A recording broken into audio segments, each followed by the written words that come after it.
ঝাল ঝাল স্পাইসি টাইপের খাবার কে না পছন্দ করে বলুন তো। আসসালামু আলাইকুম। গত দুদিন থেকে জ্বরে নাজেহাল অবস্থা, মনে হচ্ছিল ঝাল টাইপ কিছু খাই। তো আজকে এই কারণে ভাবলাম মুরগির মাংস রান্না করবো, বেশ ঝাল ঝাল করে কষিয়ে রান্না করবো আর কি। তো যেইভাবে সেই কাজ, মুরগির মাংসটা প্রথমে আমি ভালো করে ধুয়ে নিয়েছি। এরপরে যেটা করব সেটা হচ্ছে কিছু মশলা দিয়ে মাখিয়ে নিব। এখানে দেখতে পাচ্ছেন মুরগির মাংসটা আমি আলু দিয়ে রান্না করব। তো আলুগুলো নিয়েছি, তারপরে গরম মশলা, 4টা আস্ত রসুন বাটা, হ্যাঁ, পেঁয়াজ কুচি, আরও মশলা আছে। তো আমার তো মানে স্বভাব এটা সব কিছু গুছিয়ে তারপর রান্না করি, এই জন্য আপনাদেরকে দেখাতেও সুবিধা হয়। তো এ পর্যায়ে আমি মাংসের মধ্যে লবণ দিয়ে দিচ্ছি, পরিমাণ মতো লবণ, পরিমাণ মতো হলুদ, হ্যাঁ, আরও দিয়ে দিব হচ্ছে জিরে, ধনিয়া আর সাদা এলাচ গুঁড়ো একসাথে করে রেখেছিলাম, সেই গুঁড়োটা দিয়ে দিচ্ছি রসুন বাটা, আদা বাটা, হ্যাঁ, এই যে আদা বাটা আর রসুন বাটাও দিয়ে দিলাম। আর একটুখানি তেল দিব, তেল দিয়ে সুন্দর করে মাংসটা কিন্তু আমি মাখিয়ে নেব। এই যে তেলও দিয়ে দিলাম, দিয়ে এখন মাংসটা খুব ভালো করে মাখিয়ে নেব, যাতে মানে আমার মাখানোতে মশলাগুলো সব সুন্দর করে মাংসের গায়ে ঢুকে যায়। এতে করে কিন্তু মুরগির মাংসটা খেতে দারুণ সুস্বাদু হয়, আমার কিন্তু বেশ ভালো লাগে।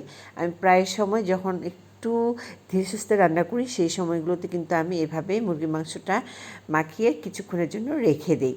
আপনারা কি করেন অবশ্যই জানাবেন। না রাখলেও চলে, সাথে সাথে রান্না করলেও সেই মাংসটা খেতে সুস্বাদুই হয়। হ্যাঁ, যার যেটা অভ্যাস আর কি। আমার কাছে মনে হলো যেহেতু সময় আছে কিছুক্ষণ এভাবে মাখিয়ে রাখার, এই কারণে আমি কিছুক্ষণ মাখিয়ে রাখবো। যে সুন্দর করে মেখে নিলাম বেশ কিছুক্ষণ সময় নিয়ে। আর যে কথাটা বলা হয়নি গতকালকে সাহেব, আচ্ছা একটু বলে নিই। আজকে হচ্ছে যেহেতু জ্বর, বেশি কিছু রান্না করতে ইচ্ছে করছে না, তো ভাবলাম ডাল ভর্তা করব।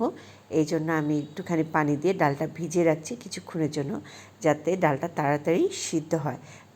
কিন্তু কিছুক্ষণ ভিজিয়ে রাখলে ডালটা সিদ্ধ হতে সময় কম লাগে, আর যদি আপনি প্রেশার কুকারে সিদ্ধ করে নেন তাহলে আরও সময়টা কম লাগবে। তো এই পর্যায়ে আমি মাংসটা প্রেশার কুকারে দিব 2-3টা সিজ দেওয়ার জন্য, কেননা গতকালকে সাহেব মাংসটা যখন আনে, 3টা মুরগি এনেছিল ছোট বড় মিলিয়ে, সে আবার করেছে কি সুন্দর করে পিস পিস করেছে, করার পরে 3টা মুরগি একসাথে করে ফেলেছে।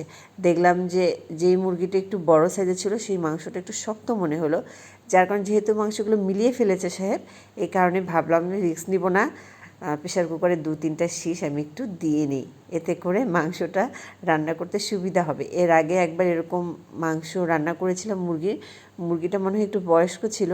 রান্না করছি, কষিয়ে যাচ্ছি, কিন্তু মাংস সিদ্ধ হচ্ছিল না। পরে সেই প্রেশার কুকারে দিয়ে আমি মাংসটা সিদ্ধ করেছি। তো সে গল্প আরেকদিন শোনাবো। এই যে দেখতে পাচ্ছেন মুরগির মাংসটা কিন্তু কষিয়ে নিচ্ছি খুব সুন্দর করে, আলু দিয়েছি, দিয়ে খুব ভালো করে কষিয়ে নিচ্ছি। যখন মুরগির মাংসটা রান্না করছিলাম সেই সময়টাতে কিন্তু আমি লাইভ করেছিলাম, এই কারণে সম্পূর্ণ প্রসেসটা আপনাদের সাথে শেয়ার করা হলো না, বুঝে নেবেন। ভালো থাকুন সবাই।